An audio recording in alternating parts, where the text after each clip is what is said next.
Welcome to our review on extracting metals. When we're talking about extracting metals, it's because we can't just go out into the ground, dig around a little bit, and then lumps of metal come out, at least not all metals anyway.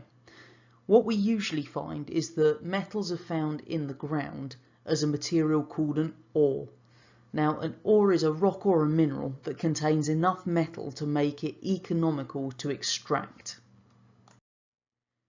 There are three ores that you need to remember: malachite, which contains copper carbonate, bauxite, which contains aluminium oxide, and hematite, which contains iron 3 oxide.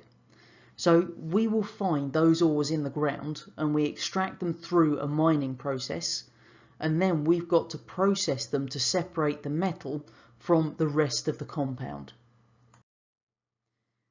There are different techniques that we can use to actually extract the metal, and what we find is that the method we will use is very dependent upon the position of the metal in the reactivity series. So in the bottom right you've got the reactivity series, and all of those are metals except for carbon, which is in brackets. Now the position of carbon is very important, as we're going to find out as we go through the extraction techniques.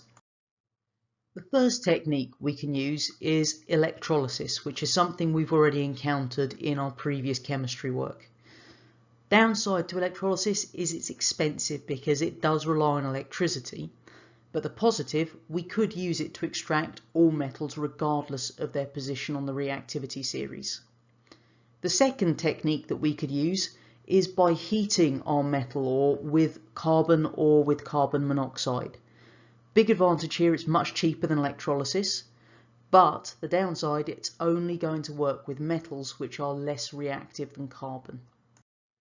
The first metal we're going to look at extracting is copper. So the extraction of copper from copper 2 sulfide happens in two stages. Stage 1 is where we take our copper 2 sulfide and we roast it in air. So we've got our copper 2 sulfide and we're adding oxygen to it. And as a result, what we find is we make copper 2 oxide and sulfur dioxide. So that's our first step. The second stage is where we take the copper 2 oxide and we heat that with carbon. So as a result of that process, we make our copper and carbon dioxide.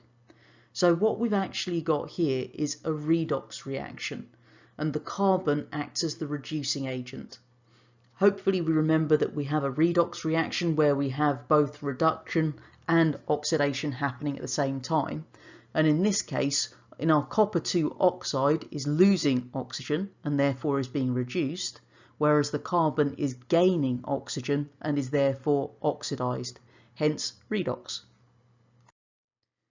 Another way that we could reduce our copper 2 oxide to copper is by heating it with methane or with hydrogen. So we'd set up the equipment a little bit differently, and you can see a diagram below there, because we've got a special tube called a reduction tube. So we've got the gas that goes in at the front there, we have our copper oxide which we're heating in the centre, and then on the other end we've actually got a little vent that allows the excess gas to come out, and we burn that off so we don't just fill the lab with hydrogen or methane, which obviously with an open flame is a pretty bad idea because they can be explosive when they build up. Hopefully at the end of this video you can explain how the industrial process used to extract a metal is chosen. You can recall the importance of the reactivity series in this, and you can describe how copper may be extracted from copper oxide.